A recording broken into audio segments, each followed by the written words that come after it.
지난 명절 연휴 동안 제가 겁이 없이 아내와 아이들을 시월드와 또 기성 전장에 보내고 노르웨이로 다녀왔습니다.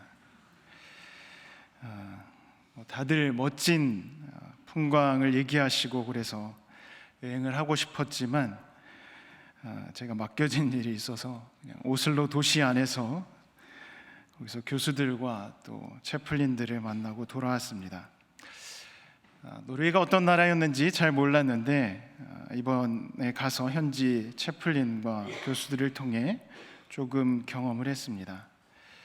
지난해 통계로 보니까 노르웨이가 1인당 국민소득 세계 2위더라고요. 10만 6천 달러가 넘습니다. 우리나라 1인당 국민소득의 3배입니다. 엄청 잘 사는 나라인데 실제로 가보니까 제가 본 곳들은 참 검소하더라고요. 좀 당황스럽기도 했는데 입국 수속을 마치고 캐리어를 찾으러 갔더니 배기지 클레임이 이미 멈춰 있었습니다. 그래서 가방이 주인을 찾아 돌아다니는 게 아니라 제가 어디 있는지 가방을 찾아서 한참 돌아다녀야 했습니다. 숙소를 갔더니 인터넷 속도는 느리고 불은 어둡고 침대는 좁고 헤어드라이기도 빌려서 써야 하고 필수적인 것 빼고는 크게 신경을 쓰지 않는 듯 보였습니다. 또 주일에는 대부분의 상점이 문을 닫아서 안식일에 쉬라고 하는 기독교 전통이 여전히 남아있는 그런 것 같았습니다. 자원의 저주라는 말이 있습니다. 천원자원 보유국들이 심한 빈부차로 갈등을 겪고 건강한 국가 시스템이나 경제를 운영하지 못하는 것을 말합니다. 노르웨이도 산유국인데 놀라운 것은 노르웨이가 오일을 팔아서 미래 세대를 위해 국부 펀드에 대부분 넣는다는 것입니다. 그래서 우연히 주어진 자원 혹은 선물로 받은 부를 가지고 왕족이나 권력자들이 서로 탈취하려고 싸우지 않고 다음 세대를 위해 준비하는 그 모습을 또 듣고 보면서 그 건강한 집단 지성이 어디서 왔을까? 혹시 오랜 기독교적 나눔의 전통에서 온 것은 아닐까 하는 생각을 이번 출장을 통해서 좀 하고 왔습니다. 오늘 본문은 포도원에 관한 비유입니다. 예수께서 예루살렘에 입성하신 후에 제자들에게 주신 비유 중 하나인데 앞서 무화과 나무에 대한 저주 이야기도 있고 포도원에서 일하라던 아버지의 말에 일하겠다고 말하곤 일하지 않은 아들과 말로는 거부했던 아들이지만 뉘우치고 실제로 일했던 아들에 관한 비유도 있습니다. 그리고 이어지는 비유가 오늘 본문의 포도원 비유입니다. 포도원과 포도주는 기독교 역사에서 참 중요합니다. 포도원이 성서에 많이 나오기도 하고 또 성찬식 때 포도주를 사용했기 때문에 중세시대에 좋은 포도주는 수도원에서 만들어졌습니다. 가나안 혼인잔치에서도 제일 맛난 포도주를 맨 나중에 예수님께서 내어놓으시고 잔치를 더 흥겹게 만드신 것처럼 품질이 좋은 포도와 또 와인은 자연을 통해 주시는 하나님의 귀한 선물이었습니다. 그런데 지금 기후변화 때문에 이 귀한 선물도 위기에 처해 있습니다. 지난 2020년 미국 서부에 난 산불이 남한 면적의 한 4분의 1 정도의 산림을 전소시켰고 또 올여름 캐나다 산불 이야기도 많이 들으셨을 텐데 우리 남한 면적의 1.4배를 태웠고 여전히 다 진화되지 않은 상태입니다. 이 미국 서부에 나파밸리라는 곳이 있습니다. 포도 생산 지역이고 와인으로 유명하죠. 산불 때문에 포도 농사 물론 와인 생산에도 큰 차질을 빚었습니다. 근데 사람들이 참 영악해서 이 상황을 역이용해 와일드 파이어 빈티지라는 포도주 상품을 만들었다고 합니다. 산불 때문에 맛이 좋아졌을까요? 실제로 맛을 본 사람들은 이게 플라스틱 맛과 똥 맛이 난다고 얘기를 하더라고요. 그래서 인간이 만든 기후이기 때문에 우리에게 주신 귀한 선물도 제대로 못 쓰고 못 먹게 되는 상황이 되고 있습니다. 이번에 노르웨이에서도 사람들이 걱정을 하더라고요. 기후변화 때문에 거기 날씨도 엉망이라고 합니다. 본문 33절을 보면 어떤 집주인이 있었다. 그는 포도원을 일구고 울타리를 치고 그 안에 포도즙을 짠 확을 파고 망대를 세웠다. 그리고 그것을 농부들에게 새로 주고 멀리 떠났다고 합니다. 포도원을 만들고 울타리를 치고 포도즙을 짜는 장치를 설치하고 그리고 지키는 망대를 세운 것은 농부들이 아니라 주인이었습니다. 그 주인이 포도원을 잘 정비해 놓고 농부들에게 맡기고 멀리 떠났습니다.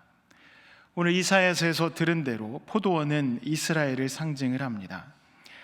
이스라엘은 하나님께서 세우시고 필요한 것들을 다 공급해 주셨다는 뜻입니다. 실제로 하나님은 이스라엘에게 그렇게 하셨습니다. 아브라함에게 자손의 약속을 하셨고 영토를 주셨고 출애굽하게 하시고 가나안을 정착하고 포로기에서 귀환하게 하고 모세오경, 사사들, 왕 모든 것을 다 주셨습니다. 그리고 하나님께서 그 이스라엘에게 기대하신 것이 있었습니다. 34절에 보면 열매를 거두어 드릴 철이 가까웠을 때 그는 그 소출을 받으려고 자기 종들을 농부들에게 보냈습니다. 과실을 거둘 때가 되어 주인은 포도를 수확하고 그것을 받으려고 종들을 농부에게 보냈습니다. 농부들은 누구일까요? 농부들은 이스라엘의 지도자들입니다. 그래서 45절에 보면 대제사장들과 바리새파 사람들은 예수의 비유를 듣고서 자기들을 가리켜 하는 말씀을 알아챘다고 합니다.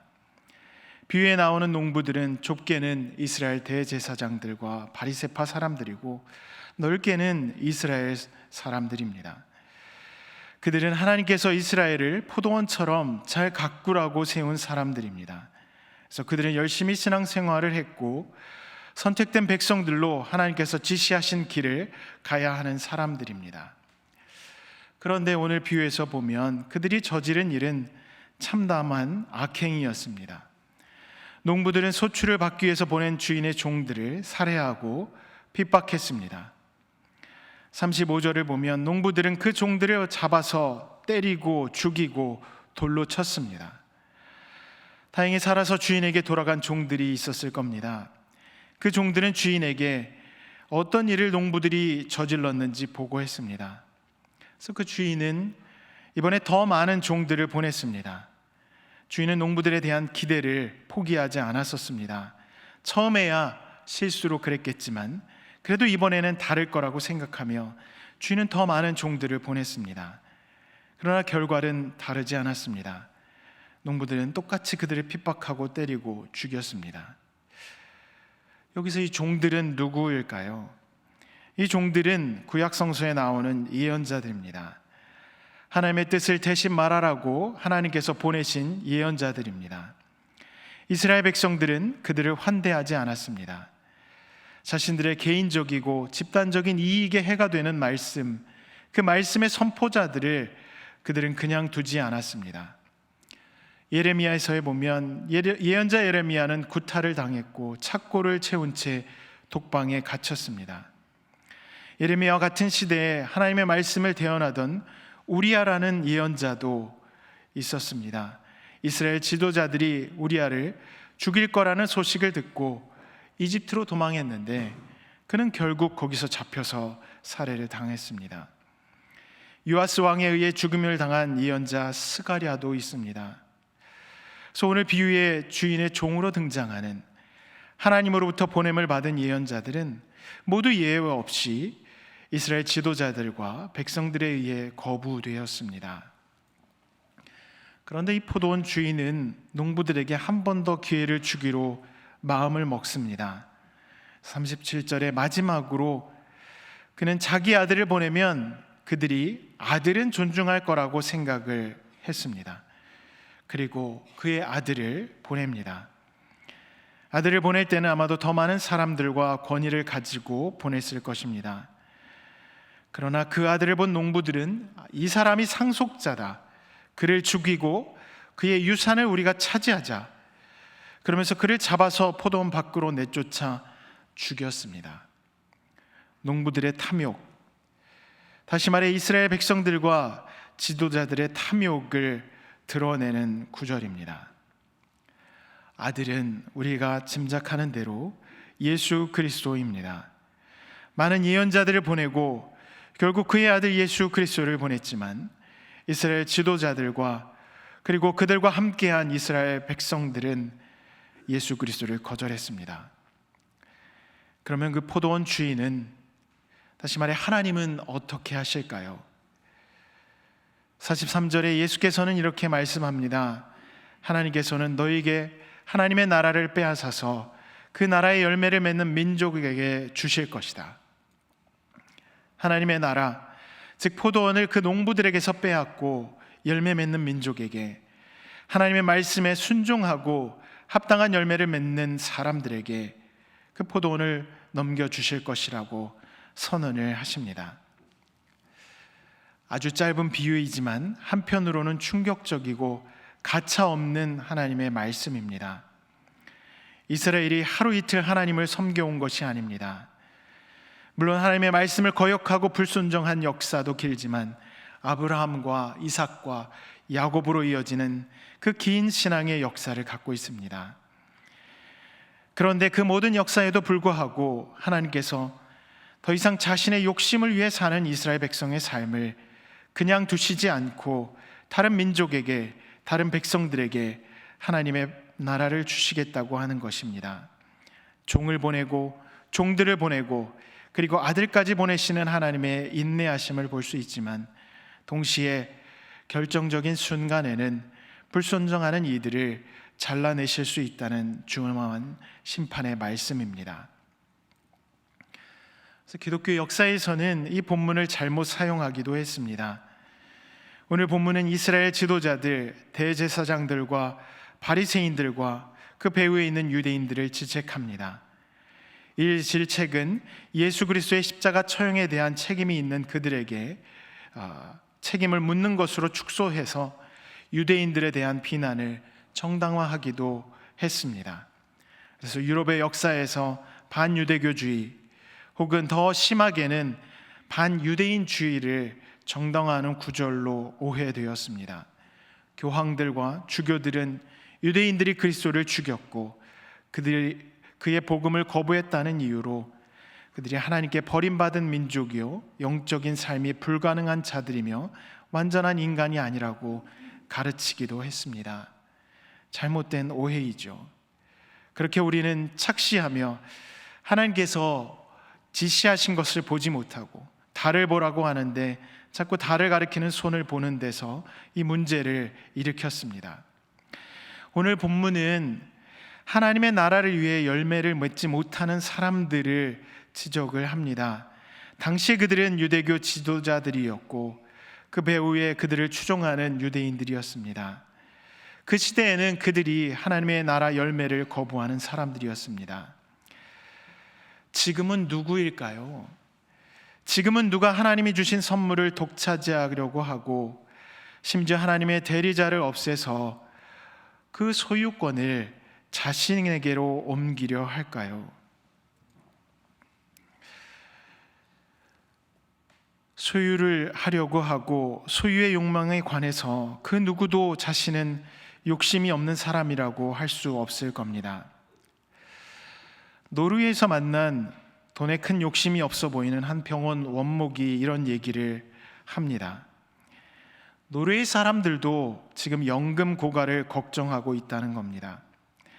아직 80년이나 더 쓸 수 있는 오일을 팔아서 여전히 국부 펀드에 넣고 있고 1인당 국민소득도 세계 위이고, 그런데 그들이 연금 고갈에 대한 두려움 때문에 다들 걱정을 하고 있다는 겁니다.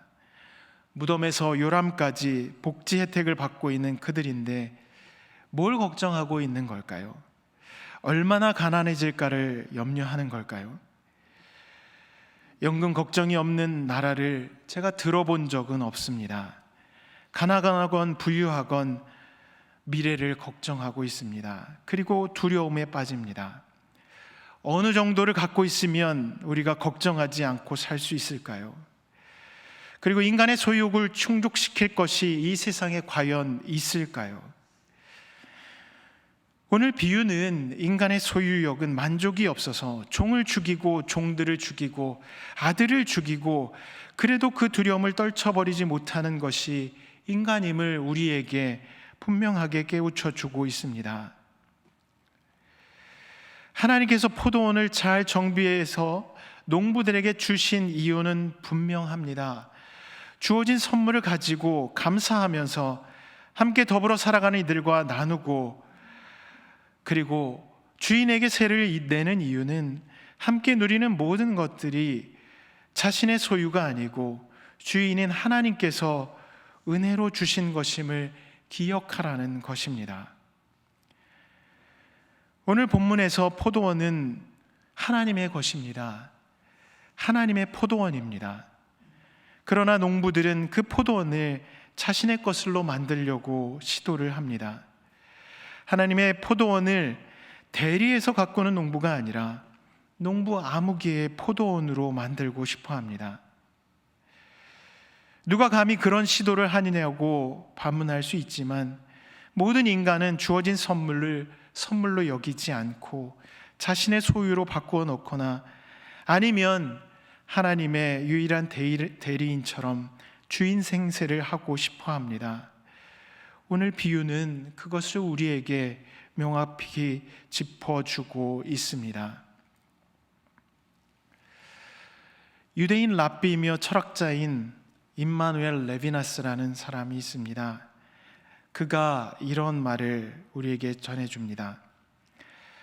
세계에서의 나의 존재, 혹은 태양 아래의 나의 자리, 나의 집, 이런 것들은 다른 사람에게 속한 자리를, 혹시 이미 나로 인해 현재 억압받거나 굶주리고 추방당한 다른 사람에게 속한 자리를 부당하게 빼앗은 것이 아니었을까? 그것은 배척이고 배제이며 추방이고 약탈이고 살해가 아니었을까? 시적인 감수성으로 우리가 소유하고 차지하고 지배하고 있는 것들에 대해 근원적인 원죄의식을 일깨우는 질문입니다. 우리가 갖고 있는 근원적인 원죄는 소유권을 하나님께 돌려드리지 않고 나에게로 돌리려는 데 있습니다. 나의 것으로 만들려는 세상의 내적인 만족과 외적인 평화, 불가능합니다. 그 나의 것으로 모든 것을 만들려고 하는 곳에는 슬프게도 하나님께서 함께 계실 수 없습니다. 오늘 우리가 추수감사절로 지키는 주일입니다. 하나님께서 올 한 해 우리와 함께 하신 것을 감사하는 날이 추수감사절입니다. 올 한 해도 하나님께서 함께 하신 자취를 돌아보면 감사할 것들이 참 많습니다.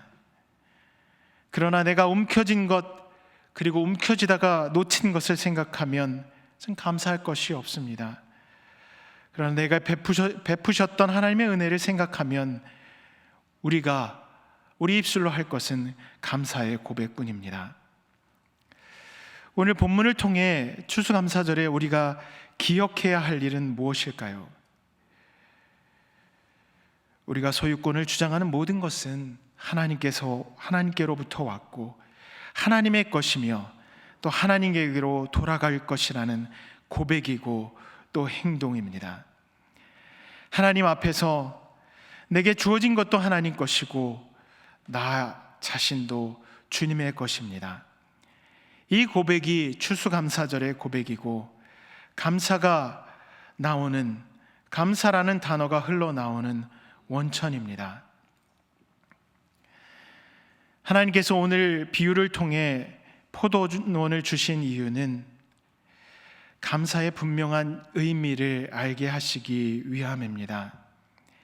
주어진 모든 것은 하나님께로부터 온 것이고 그 하나님의 것을 하나님께 돌려드리는 일, 너무나도 당연한 일이지만 그게 우리가 해야 할 감사이고 이 땅의 평화를 이루는 이 길이며, 추수감사절을 지키는 오늘 우리가 다시 한번 기억해야 할 일입니다. 모든 것이 예외 없이 주님의 것입니다. 그리고 주님의 것이어야 합니다. 그래서 우리는 감사합니다. 이 고백의 마음으로, 입술로, 그리고 삶으로 하나님께 드리는 추수감사절 되시기를 축원합니다. 우리 오늘 주신 말씀을 놓고 함께 묵상으로 기도하시겠습니다.